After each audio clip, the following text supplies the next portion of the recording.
Ada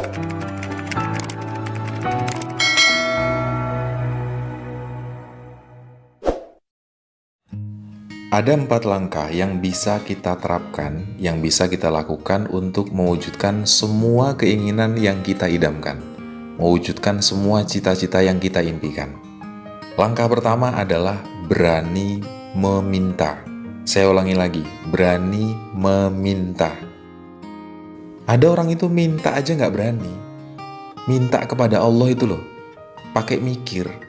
Padahal perintah Allah itu, ud'uni astajib lakum. Kamu berdoa pasti aku kabulkan. Uji budak watad da'i idada'an. Aku mengabulkan doanya hamba-hambaku yang berdoa. Ini pemberitahuan loh dari Allah. Allah memberi pengumuman bahwa kalau kita berdoa pasti sama Allah dikabulkan. Tapi pada kenyataannya ada orang yang minta kepada Allah aja nggak berani. Lah kalau minta aja nggak berani, gimana cita-cita itu mau terwujud? Nggak mungkin dong.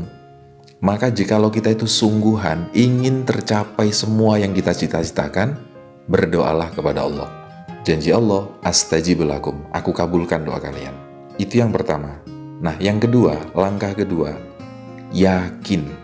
Yakin apa? Yakin bahwa semua yang kita panjatkan di dalam doa kita itu akan terwujud menjadi kenyataan atas izin Allah. Itu yakin. Kalau kita hanya berdoa, tapi nggak disertai dengan perasaan yakin, ini juga percuma. Karena pada kenyataannya masih banyak orang yang doa, tapi nggak disertai dengan perasaan yakin. Ini sia-sia. Padahal Nabi kita Muhammad SAW mengajarkan kepada kita, Udu'ullah wa antum muqinuna bil ijabah. Mintalah kalian kepada Allah dengan perasaan yakin bahwa doa kalian dikabulkan oleh Allah. Itu yang diajarkan oleh Nabi. Tapi kadang ada orang itu berdoa, udahlah dia nggak yakin, malah dibatalkan lagi doanya. Dibatalkan gimana? Contoh begini. Ada laki-laki mencintai seorang wanita yang sangat cantik jelita. Contoh nih ya, laki-laki suka sama wanita, wanita itu cantik banget. Terus dia doa kepada Allah. Udah keren nih, udah berani berdoa. Katakanlah wanita ini bernama Julaiha. Ya Allah, saya mencintai Julaiha. Mohon jadikan dia sebagai istriku. Udah keren tuh doanya. Tapi perasaannya mengatakan begini. Apa iya ya dia mau sama gua? Secara gitu aja gua pas-pasan. Nah, perasaan yang seperti ini adalah perasaan yang membatalkan pada doa kita sendiri. Jadi kalau selama ini kamu sudah berdoa, meminta apa yang kamu inginkan, meminta apa yang kamu cita-citakan belum terwujud, karena memang selama ini kamu nggak yakin sama doamu. Malah kadang cenderung kamu batalkan sendiri. Udah nggak disertai perasaan yakin, perasaannya malah sebaliknya. Memintanya A, tapi hatinya mengatakan, apa iya gue dapat A? Memintanya B, tapi perasaannya mengatakan, apa iya ya bisa dapat B? Nah, ini perasaan yang membatalkan pada doa kita sendiri. Jadi kalau meminta kepada Allah itu nggak usah pakai logika.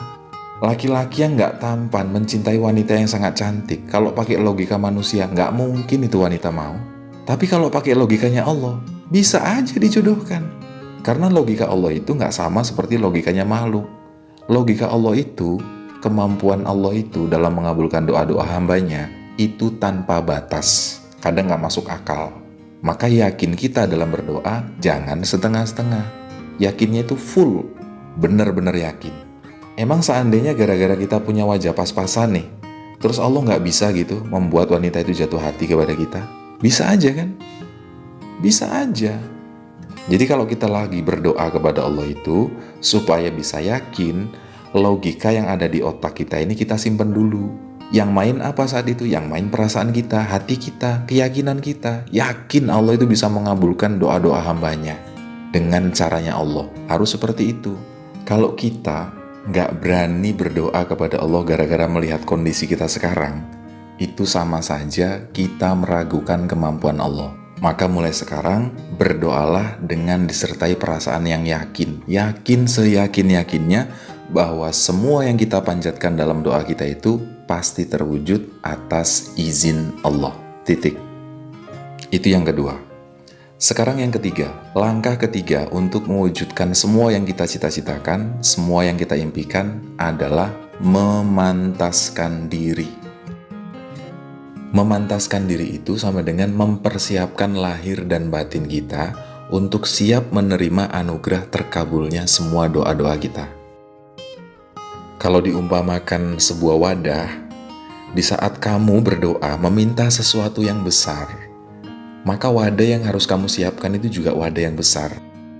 Kalau kamu nggak menyiapkan wadah yang besar, ya gimana permintaan besarmu itu mau terwujud? Nggak ada ceritanya padi itu tumbuh subur di tanah yang tandus. Artinya kalau kamu mau menerima keberlimpahan, pantaskan dirimu untuk menerima keberlimpahan itu dalam hidupmu. Kalau udah pantas, pasti sama Allah dikasih. Maka coba deh, pernah nggak melihat ada pasangan pengen punya anak, setelah berdoa sekian lama belum juga punya anak, lalu ada yang menyarankan, ngangkat anak aja, kan ada istilah anak angkat. Entah anaknya kakaknya, anaknya sepupunya, dibawa ke rumah, hidup sama dia, diperlakukan seperti layaknya anak kandungnya. Nggak lama dari itu, kemudian dia beneran punya anak. Pernah lihat nggak yang begitu? Pernah kan? Banyak yang begitu. Jadi di saat seseorang itu sudah disaksikan layak untuk menerima permintaan doanya, oleh Allah pasti dikabulkan. Maka langkah ketiga yang harus kamu lakukan untuk terwujudnya semua yang kamu cita-citakan, kamu harus memantaskan diri, mempersiapkan lahir batinmu untuk siap menerima anugerah terkabulnya doamu. Nah, berikutnya, langkah keempat yang harus kamu lakukan adalah mensyukuri terhadap apa yang saat ini sudah kamu miliki. Bersyukur atas semua yang telah kamu miliki saat ini. Teman-teman, rumus yang sudah Allah gariskan, la in syakartum la azidannakum. Jika kalian bersyukur, pasti oleh Allah ditambah.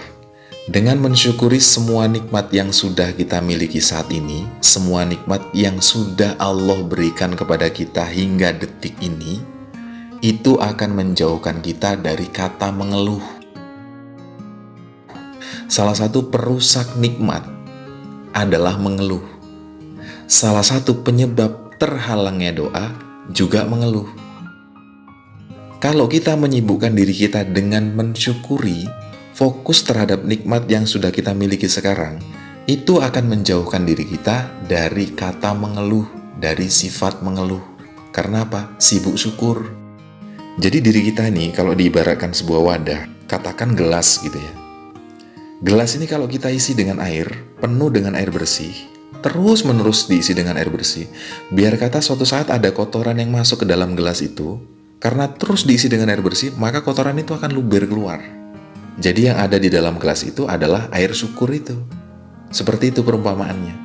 Kalau kita sudah berdoa, kita yakin, kita memantaskan diri, lalu sibukkan diri dengan hal positif berupa bersyukur kepada Allah, maka kita dijauhkan dari kata mengeluh yang sama dengan doa kita cepat terkabul. Ingat satu lafaz hadis, afdolud doa, alhamdulillah.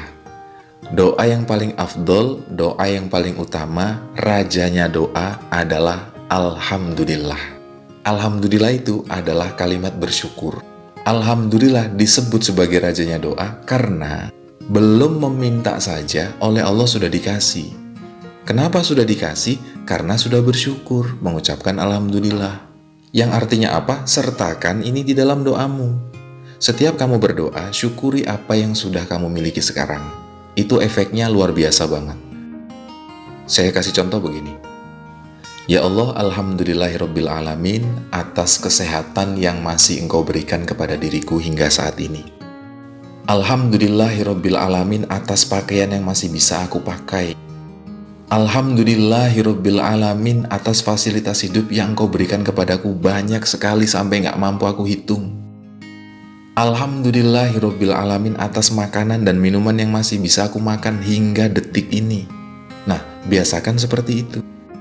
Kalau ini kamu praktekin, percaya atau tidak, maka pasti doamu lebih cepat terkabul. Karena apa? Karena di dalam doamu ada ramuan yang luar biasa hebat, yaitu kamu selalu menyertakan rajanya doa, bersyukur, bersyukur, bersyukur, dan bersyukur atas semua yang telah kamu miliki saat ini. Itu kuncinya. Saya doakan semoga kamu berhasil. Alhamdulillah, jazakumullahu khairan. Syukran jazilan. Wassalamualaikum warahmatullahi wabarakatuh.